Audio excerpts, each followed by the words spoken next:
because I always am trying to do this, understand the processes. Systems need to change, processes need to change. Sometimes there'll be a shooting and they'll be like, Chief Best, you should fire that person. It's like, I can't fire them. I can't. And maybe down the line I'll be able to, but there's all these processes that have to take place ahead of time. So trying to explain those things, with a fair amount of frequency sometimes, just making sure that we're educating ourselves on what the rules or how things work. And the other thing is, let's be thoughtful about, what policing looks like and what public safety looks like. Again, I am not opposed to moving functions out of the police department and having the budget that goes with those functions handled elsewhere. I think that there might be a future model that works better for everybody in some cases, but I do think it needs to be thought out and planned out and can't be a rash decision making. I think it takes time. And I also, in some ways, I'm also thinking about the many officers, 40% of whom have diversity, who will be gone under this current model, because we worked really hard. The mayor and the council allotted us $1.6 million to do diversity recruiting and retention. That wasn't even a year ago, and now they've taken a complete 180. And that's why I worry about the rashness of it, because it's hard for me to see the flip-flop happen in less than 6 months and think that's been well thought out.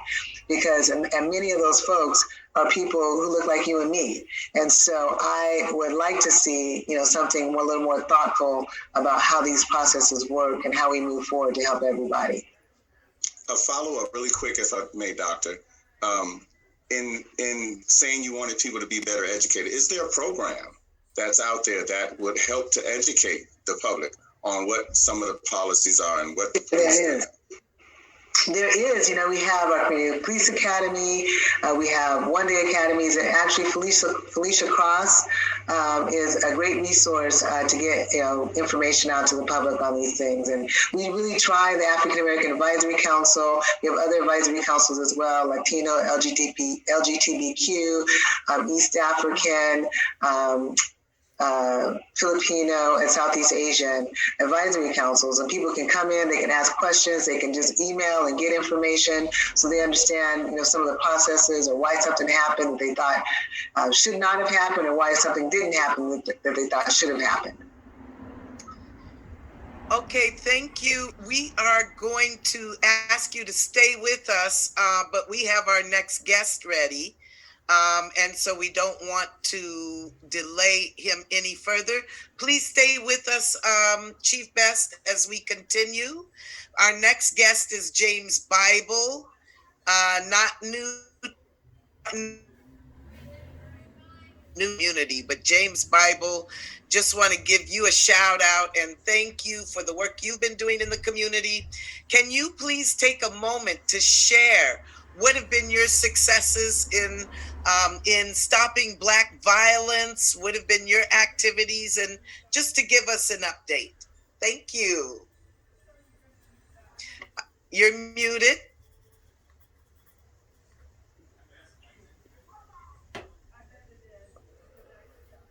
Still muted. How about now?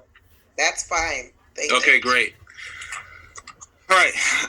Thank you for allowing me this opportunity to have a conversation with you and the community. I can't say that I'm in a place where I can tout a whole bunch of successes in this realm. I can tell you that I stand with a lot of people in work to achieve some amount of social justice, some amount of equity, representing individuals in court that have been wronged, civil rights violations principally. And hopefully we're in a place where together we can build legislation, build policy, build action, and build something more than the illusion of fairness. But we have a whole lot of work to do. Those that know me know I'm a civil rights attorney, know I have previously been a president of the NAACP here in King County. Can you all see me? Hello? Yes. Okay. We can see you. Good. It just says no video or something random down at the bottom. So I just wanted to make sure. I've been president of the NAACP here in the past, and have just been dedicated to social justice in general, human rights for all people. And that's basically what I've done. Thank you. Okay. And let's see. Isaiah, I think you have the first question. Okay, James, good to see you, man. I'm glad you joined us. Your family, I appreciate that. Absolutely. The same question. We want to know what inspired you to get into this work, this particular work. As an attorney, I'm sure you have an opportunity to go abroad and work on cases and take on cases that will take you completely out of your community. What drives you to stay within and to do the work you do for your community? What drives me, I would say, is the 14-year-old in me that was thrown up against walls by police officers, the 16-year-old in me that was surrounded by police officers while I was walking to work in my Wendy's restaurant uniform, the teenager that was held while walking with his friends in high school football uniforms and questioned about where we were going, the 20-year-old that was in a space where he was preparing for the GRE and headed to take the GRE when he was stopped over an alleged obstruction in my window. I guess that was the night before the GRE. That turned out to just be an air freshener and held for an hour and a half at a time. And a number of other experiences that tell me that this is exactly where I'm supposed to be and exactly what I'm supposed to be doing. Wow. I think about just how many people that are sitting and probably watching this can relate to every story you just told, every last story you just told. And though mine probably wasn't 8, mine was probably 6. I'm from Illinois, and so I grew up in an era where we were definitely made examples of, and so it pleases me that you've taken those examples and those experiences that you've gone through, and that you allow them to push you forward. Thank you. James, I have a question, please. Yes. All right. Well, first of all, thank you for the work you're doing here in Tacoma. It is really appreciated. The community feels very secure that you're present and you're dealing with our police violence issues down here. So thank you. My question is, given all of that, what has sustained you and what has maintained you? When I listen to some of the people who are out there in the streets, people are saying, "I'm tired. I feel tired," and I'm going, wait. This is a long distance run. You can't be tired after 4 months. It's So, but you've been in this for a long, long time. How have you kept on keeping on? I know that I have to continue to push. I have a 7-year-old child that means the world to me, and I want the world to be a better place for him. I have cousins, nieces, brothers, sisters, aunts, uncles, everybody that really could be in a place where they're experiencing harm if we don't seek authentic equity in the world. I was in the hospital for 5 days when George Floyd first came to be. On the first day when George Floyd came to be, I was being checked into a hospital. And I will admit, I was tired, I was frustrated, I was worn down. All kinds of things were happening to my body. It wasn't COVID. But that moment was one in which I definitely felt rejuvenated. I felt rejuvenated because I realized that it is critical to my health that I tell the truth and stand up for people. And when I'm far more reserved is when I actually take a lot more in than I should and end up in a place of pain, emotional pain, and the like. And it was at that same time that the Ellis family actually called me while I was in the hospital. And I promised them that as soon as I got out, I would be in a place that I would do everything I could to learn more about that case. So here we are. But I think that the truth and dedication to the cause and love for family and people is what ultimately drives me. Right. Thank you. Thank you very much.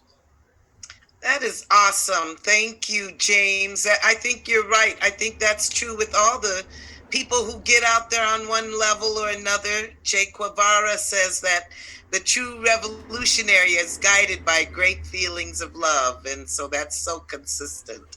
Let's see, Delbert, do you have a question for James? You're muted. You have a statement and a question. James, I love you. I love you, man. Yeah, it's good to see you, and thank you for your work. And, we're talking about Ubuntu, right? This whole concept of togetherness, right? And so one of the things I think is so important for us as Black people, as African people, that we create even more healthier spaces like now, so we can get into that place of feeling together. What are some of the challenges that you think that you currently, two things. Number one, how can I and we help you on your journey of resistance and resilience? And what's some of the challenges you see in terms of us coming together as a people in the Seattle community? I think one of the biggest, I'll start in the reverse order. I think one of the biggest challenges is the thought that we are actually not together. We may have different perspectives. We may have different beliefs. We may move in different ways. And on occasion, we may even argue and be face to face and nose to nose. But anybody that thinks our community is not together is actually wrong. Our community is together. We believe in equity. We believe in equality. We believe in a great deal of things that any other community would actually want. So our biggest challenge is recognizing the love in each other's eyes and being in a space where we recognize that we are in fact together. We are moving towards something great. We just have different routes to get there. In terms of assistance in relation to things that I have an interest in changing, I'm absolutely dedicated to creating some sort of independent department within the state of Washington that would investigate police conduct, that would be in a place where it had the power to actually criminally prosecute wrongdoing officers. I think that it's critical to acknowledge that those local municipalities, those law enforcement agencies, local law enforcement agencies have a hard time policing their own and have a hard time prosecuting their own. And legitimacy will always be questioned unless it's something external and independent. So those are two things that I'm looking at. I'm also looking at and hoping that in the state of Washington, we will do something similar to Colorado, which means pushing for the end of qualified immunity. Qualified immunity is something that has let too many officers and too many departments off the hook. So I think that it's critical to address issues exactly like that. Those are just a few of the things that I think are important. There's so many more. I think that in this stage in our evolution, we need to be in a place where just department has bodies, recording devices, recorders on their cars and the like.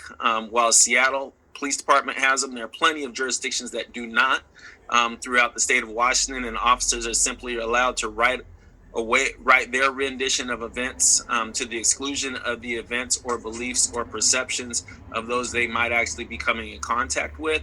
And I think that we have to acknowledge that badge carries tremendous perceived power. So when you don't have video, when you don't have alternative sources of information, often people roll with the badge as opposed to what's accurate. That's awesome. Thank you for your thoughtful answers, James. We have a question coming in from Nikita. Yeah. Go ahead, Brother James. Hey. I kind of have a two-part question. The first is, I think firsthand as a lawyer that sometimes change in the legal systems comes slower than what we're asking for in the streets, and wondering how you balance pushing for reforms versus transformation, and actually getting those transformative moments to occur. And how do you balance, as far as I'm concerned, from the lawyer world, you're kind of one of those agitating lawyers, and I know that doesn't always promote having close relationships with folks. Wondering, how do you balance doing that necessary agitation with having healthy relationships in Black community? So kind of a two-part question. Did you get both parts? I got most parts. I started to think about agitation, and I think that it's tough. It is a struggle. I like to think of myself as an actionist lawyer. At least that's what I try to be, meaning dedicated to action that will actually create authentic social change. Sometimes that means being in a courtroom. Sometimes that means being out in the streets marching with people. Sometimes that means figuring out which legislators to talk to. Sometimes that means figuring out which legislators not to talk to. As a lawyer and somebody that's dedicated to civil rights, I think that it's true that I don't have a whole bunch of alliances outside of the ideas that I hope to promote and hope to embrace. So there are occasions when perhaps I don't have all the allies that I would prefer to have in the world, but I think that that's part of being a lawyer and part of being somewhere in between, kind of a hybrid. People aren't always gonna necessarily gravitate to what you're talking about. There are occasions, however, throughout my career where I've seen that the things that I was pushing for, that folks perceived me as crazy over having pushed for, eventually became things that were almost automatically believed in or thought, oh yeah, it's so obvious now. But it took a lot of work to get there. Ultimately, in terms of my relationships and in terms of my allegiances, I think about the people that will authentically know me in the world, not just will know me at a podium or know me in talking to a jury or some sort of quote that was in the paper or whatever, but the people that authentically know me and will not just be sad because of whatever they feel like I presented in the world when I pass on, but because of how we interacted together uniquely. Folks like my son. And those are the relationships that I really try to take care of, and try to explain that there are sometimes when you have to make tough stands, make tough decisions, and not everybody's going to love them. Sometimes people that were allies or perceived as allies are going to decide that you're doing the wrong thing, and you might decide that they're doing the wrong thing too, but do the best that we can to operate in love and figure out how to support one another. I hope that answers your question. Yeah, but do you mind elaborating on what does it mean to operate in love? Because sometimes those moments of broken relationship come from a very real place of principled stance that what someone else is doing, whether it's because of position or power, is actually hurting people. And I'm not always, we say love so often, like love means I can't say anything publicly, like keep it. And sometimes I feel like in our community it becomes a little bit abusive. We're telling people to be quiet about the damage someone in a position of power is doing, or someone who has access to power is doing. And I'm not always, as a young person, not saying I have the answer, I'm not always sure that love means that we just ignore those. I guess what I'm saying is sometimes I feel like we say love means that we're just quiet about it. And it's hard to always know how to move around those issues when it's actually hurting our community. And you don't want to be the person causing the painful agitation. And at the same time, your principle is telling you, your value is telling you what that person in that position of power is doing is wrong and it's harming people. So how have you in the course of your career figured out how to navigate that in a real place, both principled and loving? I think that you have to operate in truth, and I think that truth is fundamental to love. So if there's something that's on your heart that you feel like you need to say, operating in truth, even though it might be painful to others, doesn't mean that you don't love them, don't love ideas, don't love the future. I think that truth is of critical importance, and then we all take the heat for it, and that's okay too. And there's going to be a lot of bumps in the road, and there's going to be people that absolutely don't agree. And there's going to be people that say some things that are really hurtful in the world, even though you're coming from the best space possible that you believe you could be coming from. And it's not going to be easy, and there's not going to be a simple answer. When I think about some of my most difficult moments, I always come back to, well, what are my actual rules? And then I follow the rules. There are people that I've litigated against that I have preferred not to, because at different points in time, they have been friends or they've been family friends, or whatever it may be. But what happened was actually authentically wrong. And if they choose to no longer sit at a table with me, that's their choice. And then I swear allegiance to what I believe is right. But it is going to be painful. And I don't know how history or notes or community lore or anything will actually define myself or anybody else in the future. But what I do know, and that's what I come back to, is that the people in my core, like my son, like those that I am related to, that I know will be the most heartbroken at my funeral, are the people that I do everything I can to make sure that those relationships are taken care of. Because we aren't going to be able to fix every relationship with everybody, but we do have to be in a place. I mean, there's times when we have to call folks out. If they are exclusively in social justice for money or control or power, or something that actually authentically gets in the way of human rights, then we shouldn't hesitate to actually talk about it. If the allegiance are built outside of community that adversely impact the goals of the community, then we shouldn't hesitate to talk about it. And when we talk about it, there should be some room to bring people in if we need to. Bring them in as in back if they choose to be. But if they're going to damage the community and damage folks overall, then we have to say something. I just want to add a little bit to that, because I'm listening generationally. Okay, I'm 76, and my first exposure, and I'm just looking at generation. My first exposure to police brutality and stuff like that actually was Attica. My uncle Arthur Eve was instrumental in what was basically the Lone Ranger up there fighting to get people to know about it. And then as I go through different other movements that I've been in and stuff like that, I'm just wondering, is when we call, and like I said, I'm 76, so I'm from a generation where we keep our business in the street. I mean, at home, because politically we were taught that if we aired our business in public, then that would give the enemy data about how to get us. It would show us our weakness, and so I know, like when in the anti-studies movement, when I was involved in that, we had strategies. If somebody was like acting out of place and were doing damaging to the community, they would be brought in and they would be dealt with. But we dealt with it inside. Now, so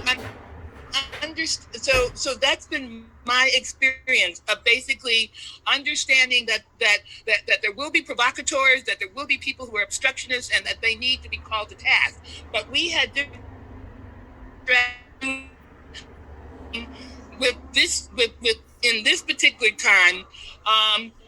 Why that is a go-to strategy.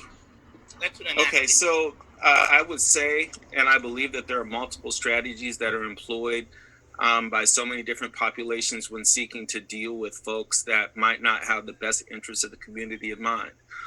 There are some folks that absolutely choose to meet with people in-house, have conversation with them, work towards something different, explain what the damage might be, and see what we can do in that route. There are others that choose to handle things differently in terms of just moving in their own direction without focusing on or even paying attention to whoever the provocateur might be, whoever the selfish person might be that's trying to take away from the ultimate movement and the people. Or there are some folks that actually air things out publicly. I think that every single means of addressing that sort of issue actually has its own strength and its own power.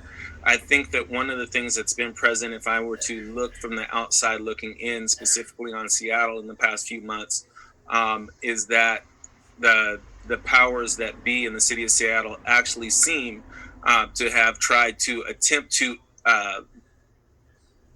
create leaders, put leaders in place and anoint them as the people that run the entire city and the like, which I don't frankly think is appropriate. I think that one of the most powerful dynamics that I see currently in Seattle, in this region, and in most regions, is that our younger activists focus more on ideas than individual charismatic leadership.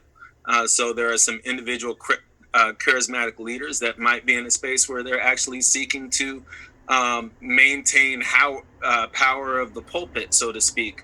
But what I would say to them is that it's harder to kill an idea than it is a person.